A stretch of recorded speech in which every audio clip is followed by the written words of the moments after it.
नमस्ते मित्रों, श्रीमद् भागवत गीता जीने की राय अध्याय 5 कृष्ण भक्ति युक्त कर्म योग या कर्म संन्यास योग में आपका फिर से एक बार स्वागत है। अर्जुन उवाच संन्यासम कर्मणाम कृष्ण पुनः योगम च संससि यत् श्रेय एतयो एकम तत् में ब्रूहि सुनिश्चितम। अर्जुन ने कहा, हे कृष्ण, पहले आप मुझसे कर्म त्यागने के लिए कहते हैं और फिर भक्ति पूर्वक कर्म करने को आदेश देते हैं। क्या अब आप कृपा करके निश्चित रूप से मुझे बताएंगे कि इन दोनों में कौन सा अधिक लाभप्रद है?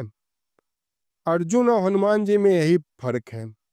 जो अर्जुन भगवान का सखा होने के साथ, मित्र होने के साथ भी भ्रमित है। हनुमान जी सदैव से ही श्री राम के शरणागत थे।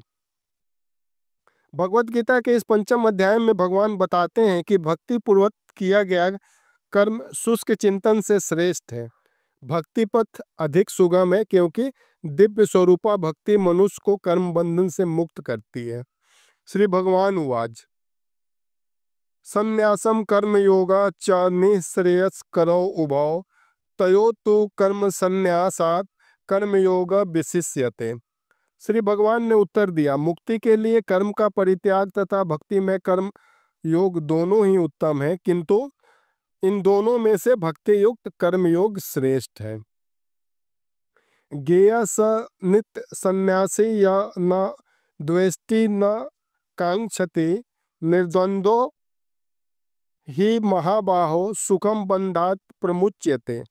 जो पुरुष न तो कर्म फलों से घृणा करता है और न कर्म फल के, और जो भी कर्म फल मिले उससे वो संतुष्ट रहता है, वह नित्य सन्यासी जाना जाता है।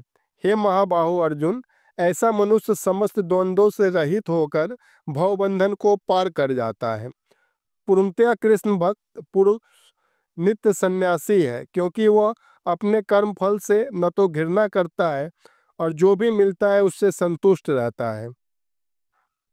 उसके मन में किसी भी प्रकार का छल कपट नहीं रहता, क्योंकि वो जो भी करता है वो कृष्ण को समर्पित करते चला जाता है और इस प्रकार छल कपट से रहित होकर वह इस भौतिक जगत से मुक्त हो जाता है और उसे हर समय इस बात का ज्ञान होता है जो वो कृष्ण भगवान है और वो इंस है, ईश्वर अंश जीव अविनाशी। मिलते हैं मित्रों कल फिर श्लोक नंबर 4, 5, 6 के साथ।